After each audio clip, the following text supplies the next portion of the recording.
some of these new photos from Total Film got me really excited. But before we even got that, we got a new photo from USA Today, and this was released just after last week's, our last Monday night gathering. I think it was last Tuesday. This one was released, and we're going to take a look at that first. I posted a link to it here on YouTube, but we haven't talked about it here, and I want to get y'all's thoughts on it. But I love this still. This is a new image from the film, and of course, if you zoom in, that is in fact a knitting needle that Michael is attempting to take to Laurie Strode's neck. A very clear callback to the iconic scene near the climax of John Carpenter's original 1978 film. And I love stuff like this, honestly. I love the callbacks. Jamie Lee Curtis actually previewed the two covers for Total Film, including this one, which again features Jamie as Laurie Strode in character in that iconic outfit with her own butcher knife, and there's James as Michael. They are back to back like they are in that new official poster. But here's the one here. The shape. Look at that shot of Michael Myers, guys. Christopher's amazing work here. I mean, I just can't say enough. I've said since the 2018 mask, since we got that first look at the 2018 mask, how this mask, I should say, it's haunted. And I still get that vibe here.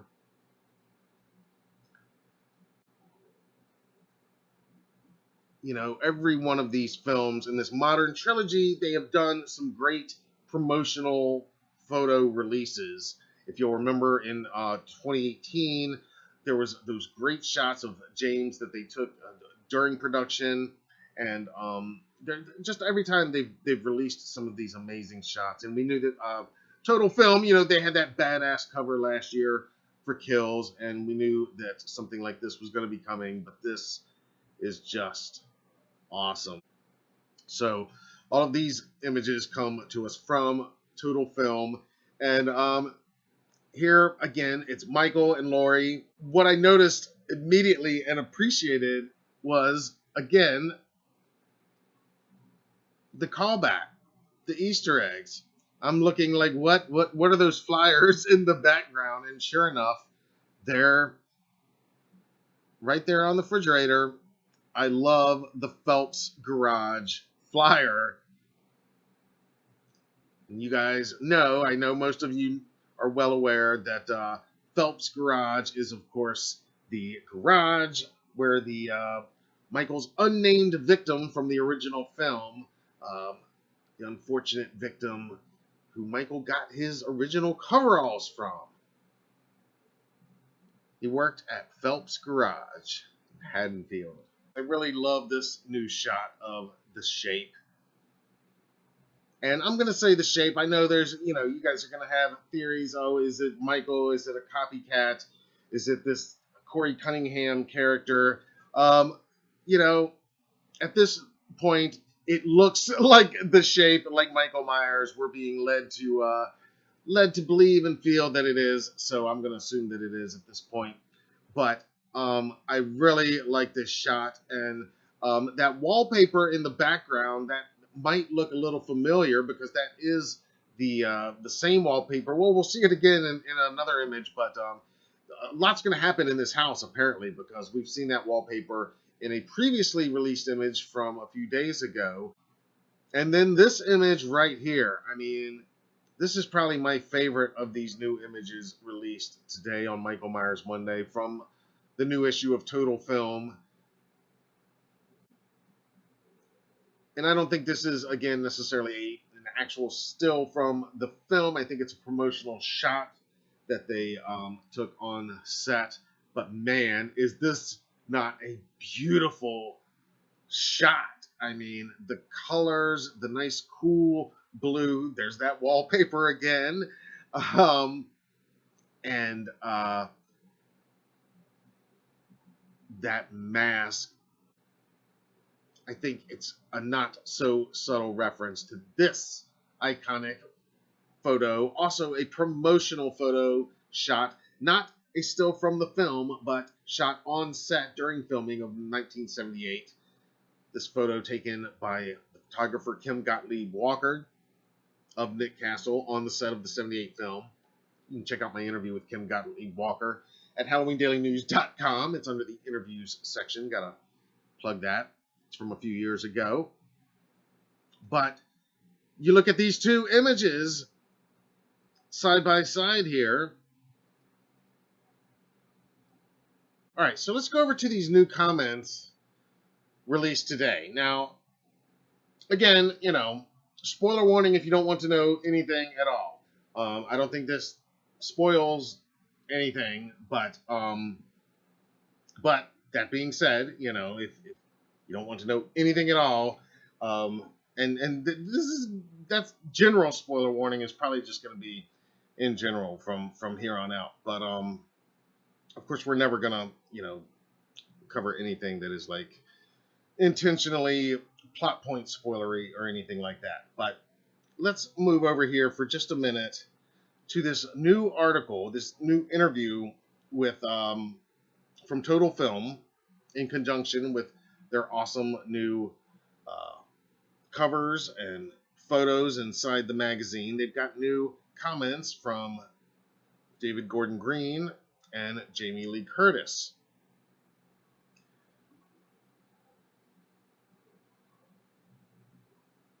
And this is a little bit of David Gordon Green, co-writer and director, of course, of Halloween 2018, Halloween Kills, and now Halloween Ends, speaking to Total Film about the end. He says, quote, "It's really exciting. Fuck yeah. And it's nerve-wracking. I've moved around the last few scenes of the movie in various orders, and I've been playing with music. How do I want to feel when I walk out of the theater thinking that there's not going to be another one next year? So that's the sculpture." And then he continues, quote, "This one is a good time at the movies. Let's have a blast, ride the roller coaster with a few unexpected turns, and walk away feeling complete. That's what I want." End quote. That's David Gordon Green speaking to Total Film. So he's saying this one's gonna be a blast. It's gonna be a roller coaster ride. Now, in Total Film's words, they say if you walked out of Halloween Kills feeling brutalized and dejected,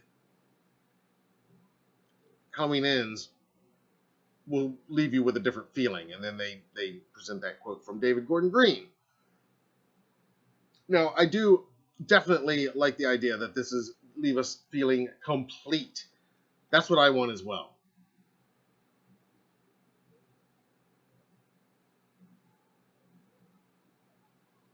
And then here's Jamie Lee Curtis speaking, coincidentally, about Kim Gottlieb Walker, the photographer I was just talking about, who shot so many of those iconic photos from John Carpenter's 1978 set. Jamie tells Total Film, quote, "I recently saw a photograph of Laurie from 1978 that Kim Gottlieb, our stills photographer, shot. And it moves me to see it then, to be honest. It moves me to see me then, to be honest. In the same way that Laurie doesn't understand why all this is happening, I don't understand why all this is happening to me. Why did I get that moment back in 78? What made John and Deborah think I should be Laurie? They saw something that I don't think I even saw. That was John and Deborah's great skill, creating the character in a town that is like every other town in the United States, who then comes into contact with the epitome of evil. And 44 years later, we're still interested in that confluence of those two things. That's why, at the end of the day, Halloween stands above all others."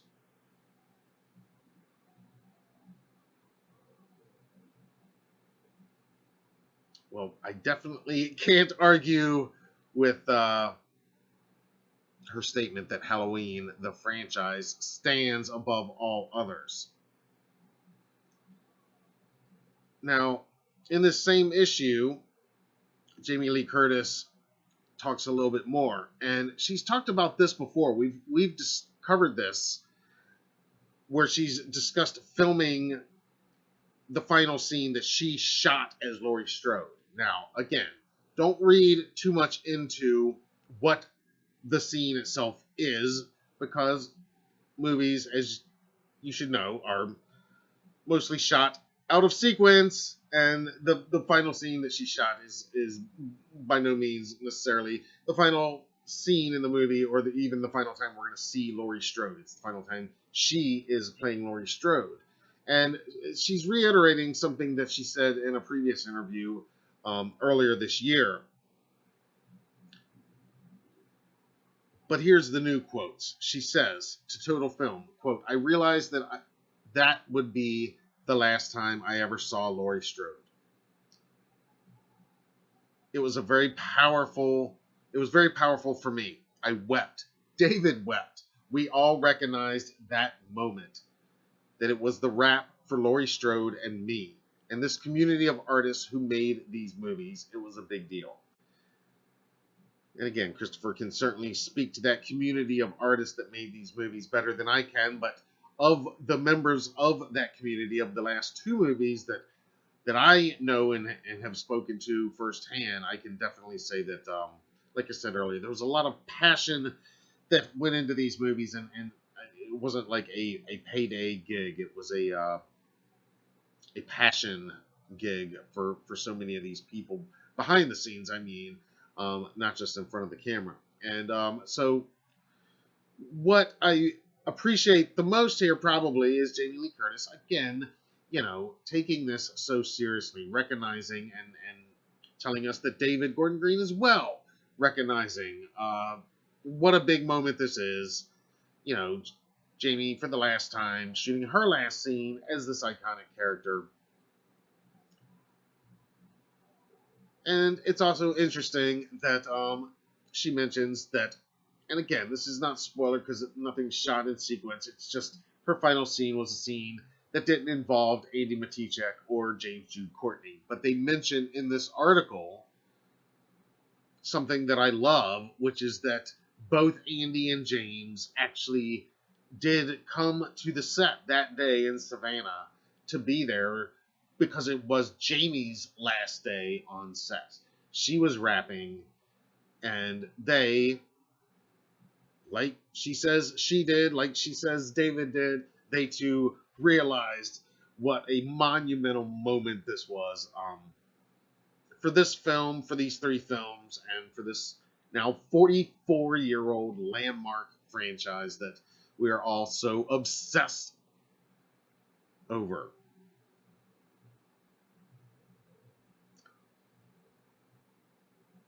So Andi Matichak tells Total Film of that monumental day. She says, quote, "My heart just broke open. It was incredible to know that this is it for Jamie as Laurie Strode.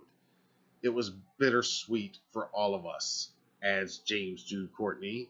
"She's definitely ready to put it down. She's carried this for 40-some odd years."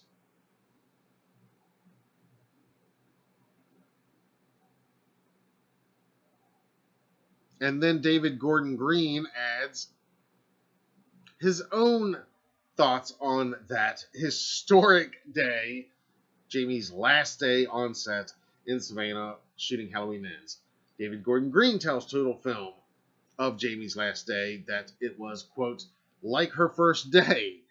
She shows up 45 minutes early, ready to party, and kicks ass all day, and brings the coffee truck and the ice cream truck and the taco truck, and is the cheerleader of optimism and energy. She is the greatest muse and emotional support I've ever had, alongside a journey of filmmaking frustrations for sure."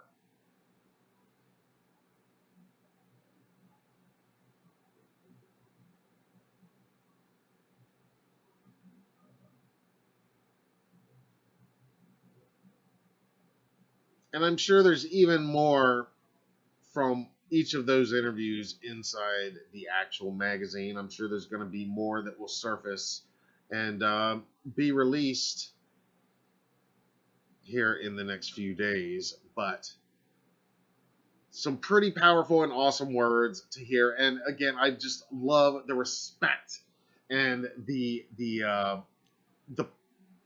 passion, the reverence that they're showing these characters in the end of this journey. One more thing on that total film story with Halloween Ends before we wrap up tonight that we forgot to that I overlooked earlier that I do want to address, and we did actually put this in our article. These initial comments from David Gordon Green also addressed one of the big questions that a lot of you were wondering about, what Michael has been up to for the last 4 years. We know that the film takes place in real time in 2022, so it's been 4 years since the events of the last two films, just like it's been 4 years since 2018 for us in real life. So that time has passed. So the question is, what has Michael been doing for those 4 years? Well, David Gordon Green actually answers that question in this total film interview, and his answer is that he's not going to give an answer. And I think that's probably the best answer. Sometimes these things, especially when it comes to Michael, are better left unexplained. So here, again, going back to that total film article, David Gordon Green says of what Michael has been up to for the last 4 years. He says, quote, "We don't really explain that. It's like I don't want to see where Jaws goes to sleep at night when I'm watching a shark movie. I want to see him when he pops up and he's got an appetite." So they're just not even going to address or really explain what Michael's been up to for the last 4 years. And Jamie Lee Curtis also adds to those quotes that we said earlier. She also says that in this film, when we see Laurie Strode in Halloween Ends, Jamie says that by the time you meet Laurie Strode, she has gotten help to process the level of violence that has been perpetrated against her and her family. She's done the work.